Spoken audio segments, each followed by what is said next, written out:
Well, welcome to As the Key Turns. Today I would like to talk about a couple of things, a couple of prison things that happened long ago.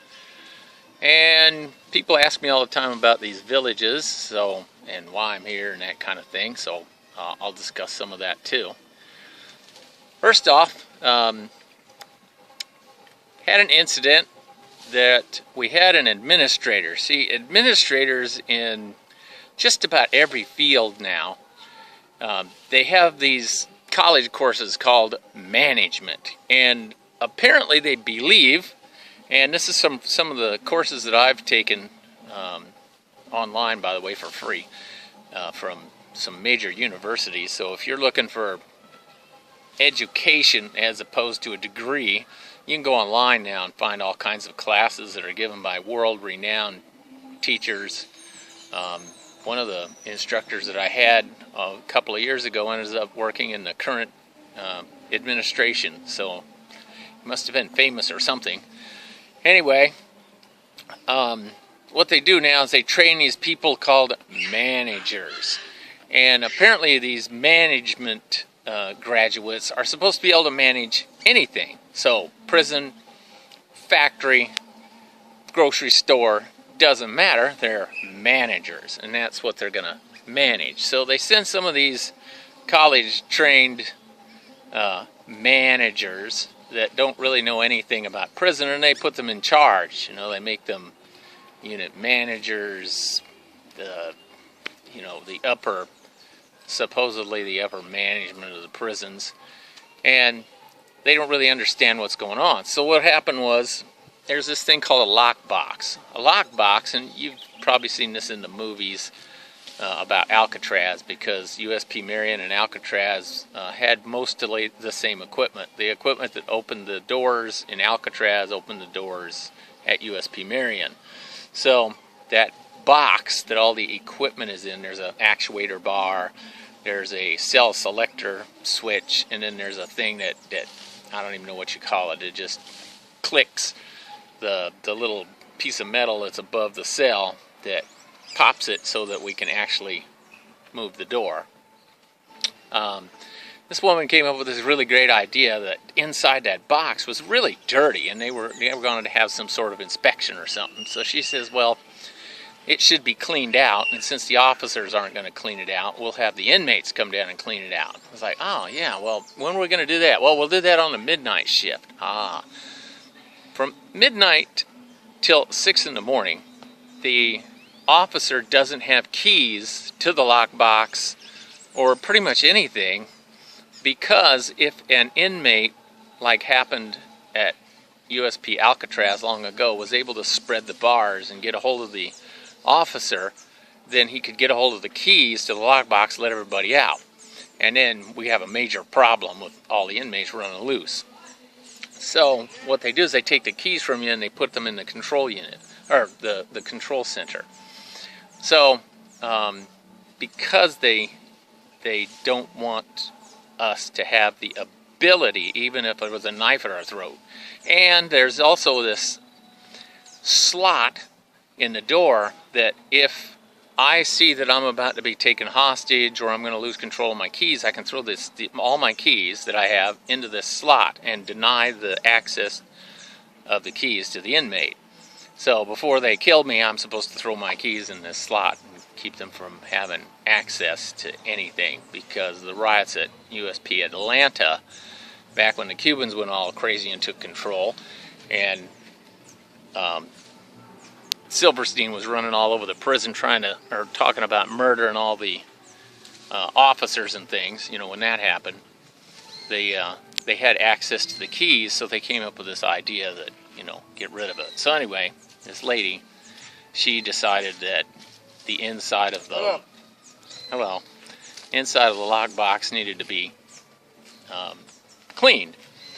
So since they denied the access to us, and we have these little discs called chits, I suggested that they give the inmates chits and let them check out the keys and come down and clean out the lockbox. Just trying to be helpful, right? And they got all upset and said that was a stupid idea. And I said, well, you know, she's the one that came up with the idea. Oh, no, she didn't. That was entirely your idea. And I had been told previously by the computer guy that whenever anybody sends out these memos via the computer that they can't be erased. Well, unless you're a supervisor that says something totally stupid, then they can be erased. So what they did is that they went back after I made this suggestion that they give the inmates chits so that they could come down and clean the lockbox like this lady wanted, because there was no way I could even get in there to clean it if I wanted to. They erased all of the memo that she sent out to everybody, and then they said, well, it was my suggestion that inmates come down and clean out the lockbox, and for some reason I should have known that access was denied even to the officers. So they switched the whole thing around and put the blame on me instead of this college-trained administrator. You know, so that was pretty funny. So people have asked me a lot about this village, or these villages, and here I'll stand up here and kind of slowly turn around, and you can see the village here in the background. This is exactly in front of where I'm at. Here's this retarded guy that keeps walking up and down here that they employ right here. Okay, so and by the way, you'll notice that this is all flooded in here. It's been raining. This is the rainy season. Now, you can probably hear the noise in the background of the music. People have this misconception that these third world villages are... there's nobody there. He left.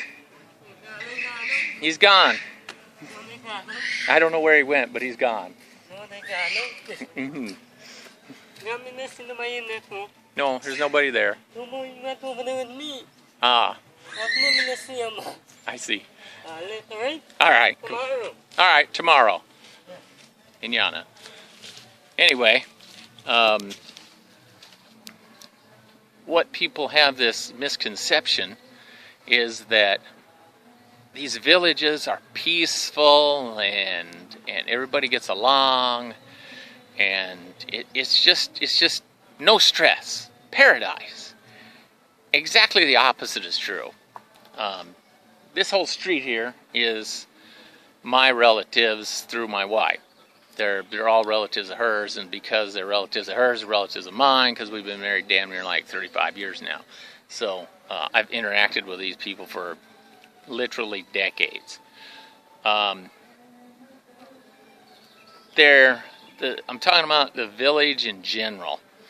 They're unusually cruel to animals. These people would be arrested in the United States for some of the things that they do. They allow their cats to fend for themselves, and if they don't, they starve to death. Just recently, the people way at the other end starved a calf to death. He just died due to lack of any care whatsoever. They just leave him in a field, and you know, if you don't eat or drink properly, then it's on you and you die. Bye. You know, they don't care. And then at the end, they decide, oh my God, this calf is starving to death. So they went and they took all these dramatic measures, you know, and attempted to get him to survive because they're expensive. And he didn't survive. He died. He's also owned by one of the retired high-ranking policemen for this district. And I was relying upon my brother-in-law, who was supposed to be the one taking care of this calf, to assist me in the politics of getting a firearm permit, because I'm allowed to have one here as a quote-unquote businessman. So it looks like now this guy is going to be somewhat irritated that they starved his cow to death. And oh, by the way, I would like to say thank you for joining Patreon. This is a Patreon only kind of video. It isn't going to ever be seen on YouTube. I don't really think that the general public cares as much about me and my circumstances. And then I'd like to point out, like, this music you hear blasting here. there is a pervasive thing in this society that no one has any regard whatsoever for anyone else. So you and your wife and your kids are as a complete unit, and anyone outside of that unit you may or may not take advantage of. Nephew starts a big fire and burns up his aunt's trash can and just says, "Oh well, I burned up your trash can, so what?" And that's the end of it. He just burned up the lady's trash can. You entrust your cow to one of your relatives and he starves to death. These people blast music 24/7. They just crank it up to the point where you can hear the tin on the tin roofs vibrate. It's that loud. And they just tolerate it because that's just the way it is here. There are people driving around with these cars, many people driving around here with these cars with the entire back seat taken up by nothing but gigantic speakers. And they drive around and they roll down their windows and they just blast their music as they drive around. I think it's my theory that people who are extremely poor and will never make an impact in the world in any way whatsoever, the only thing that they can do to make their mark is to blast this music. And I guess they feel that somehow that makes them slightly less mortal. I don't know. Because people like me, I want to build a big building, put a plaque on it with my name on it, and have the building last 100 years, which is what I'm doing with my 3-story building. The first 2 stories will be commercial and then the top one will be a residence. And no, it's not completed yet. And yes, it's taken a couple of years, but it's made out of masonry. And that's just the way that masonry buildings work. They take a long time to build, but they last a long time too, especially here in the tropics where everything just rots apart. So I thought I would briefly discuss the way things here are in these villages. They're not stress-free. Oh, and these people, they don't just give their kids a little paddling. They slap the bejesus out of them. I mean, if little Johnny or little Abdul or whatever you want to call him, if he lets the sheep roam out onto the main road and one of them gets hit, his daddy comes home and finds out about it. He slaps him around like you wouldn't allowed to slap around an inmate. I mean, he grabs him by the shoulders, and we're talking about an 8-year-old or 9-year-old, and then he slaps him in the face pretty damn decently hard, enough to jerk his head to one side, and then he'll backhand him with the other one.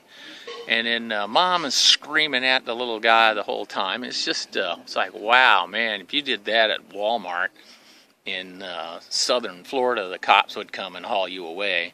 Of course, they would haul you away for starving your cow to death, too. They'd haul you away for having 11 cats, and, the little critters around here eat them. Like, they have mongooses here, same ones from India, ones that eat cobras. They're running all around here and they eat up all the snakes. So there's really no snakes around here. And they'll eat chicks, like from chickens. They'll eat, and I think maybe you could see that chicken there in the road. Yeah, there's a couple, 3 of them. And they just wander loose. They eat chicks, they eat baby rats, that's a good thing, and they eat the snakes, and that's what they were for, because there's big sugar plantations, or abandoned sugar plantations, just on the other side of this road that's over here. It's called the Line, because that used to be a railroad built long ago by the British, and when I first came here like 35 years ago, they had just pulled the rail line up on this line, and then about 15 miles away there was still a line in the ground that had tracks and everything, and they were still hauling the freight cars up and down the line with a tractor, because the engine had broken it up by that point. These people here just really don't know how to maintain things for 100 years like they do maybe in India. Seen some TV shows about it. They took this 100-year-old stuff that the Brits left behind and still are maintaining it. It's pretty cool. But here in this little place, they really don't do that very well. We have blackouts here several times a week for 3 or 4 hours at a time. The internet cuts in and out even more often than that, so making these videos and putting them out are really, really difficult compared to what can be done in the United States. And then the question comes up as to why would you want to live in a place like that? Well, I have a philosophy, it's my personal philosophy, that the one-eyed man is king in land of the blind.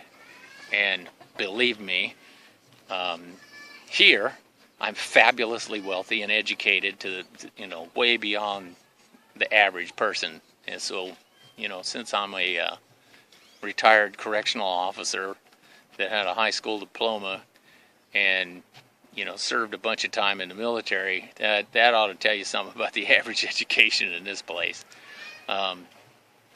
So I think that probably will answer some of the questions for you Patreon folks. So if you have more questions, by all means, put them in the comments below. And if you have suggestions, put them in the comments below. Man, there's bugs all over this place. And I would like to respond, and I would like to say thank you for joining Patreon. I do appreciate it.